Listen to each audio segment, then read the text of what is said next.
mà lại bằng xuôi tịch bộ dân cứ chia sơ ca đấy cho nó ăn khỏi mẹ nọt những trong số tha thường mấy đầm bay trôi rúm chùm này trong ca cặp thói này ca xóm như mỗi lần tham xa đó lại xiên muốn nói chẳng ក្នុងករណីដែលគាត់មានវិជ្ជាជីវៈពីគ្រូពេទ្យហើយឲ្យគាត់ញ៉ាំឲ្យគ្រប់ដូសហើយនឹងរយៈពេលថ្ងៃដែលគ្រូពេទ្យណែនាំឲ្យគាត់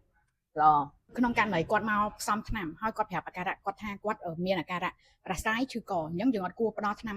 ផ្សះជូនគាត់ទេហ្នឹងហើយអ្វីដែលសេហងនិយាយគឺជាកត្តាដែលចូលរួមចំណែកក្នុងការកាត់បន្ថយស៊ាំជាមួយនឹងថ្នាំផ្សះហ្នឹងហើយអត់ន័យថាគាត់គ្រាន់តែប្រាស្រ័យយកត្រូវការចាំបាច់អីឲ្យពពួកថ្នាំផ្សះឲ្យទៅគាត់ទេអញ្ចឹងយើងអាចណែនាំជំរើសដែលងាយសាមញ្ញហើយអត់មានបញ្ហាទៅគាត់ថ្ងៃក្រោយហ្នឹងណាដូចជាឲ្យថ្នាំបៀមបាត់អាការៈឈឺកដែលកំពុងកាន់នៅដៃហ្នឹងយើងអាចឲ្យគាត់បានពីព្រោះ Coflet នេះគឺវាជួយទៅបំបត្តិអាការៈឈឺកស្អាកលំងាស់កឧទាហរណ៍បើសិនជាគាត់មានបញ្ហាផ្ដាសាយហ្នឹងណាហើយយើងព្យាយាមឲ្យគាត់ញ៉ាំទឹកឲ្យបានច្រើនថែមទៀតទៅញ៉ាំស្ករបៀមហ្នឹងទៅឲ្យគាត់បៀមមួយថ្ងៃ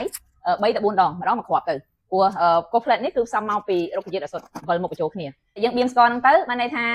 មាត់របស់យើងហ្នឹងក៏វាធ្វើចលនាធ្វើអីធ្វើឲ្យទឹកមាត់ក៏មានច្រើនអាទឹកមាត់ដែលមានច្រើនហ្នឹងគឺជួយសម្រួលទៅដល់អាកដែលយើងកំពុងឈឺនេះជួយផ្ដល់ជាសំណើមអញ្ចឹងក៏វាកាត់បន្ថយការលាកហើយជាមួយនឹងបញ្ហាស្អាកលំងាស់ករបស់គាត់ហ្នឹងដែរអញ្ចឹងអានេះសិតតែជាជំរើសដែលមិនមានផលប៉ះពាល់ទៅថ្ងៃក្រោយស្ករបៀម Coflet បាត់អាការៈឈឺមុំកស្អាមមុំកលំងាស់មុំកយ៉ាងមានប្រសិទ្ធភាពរសជាតិងាយស្រួលញ៉ាំអាចហូបទិញបានគ្រប់អាសានានា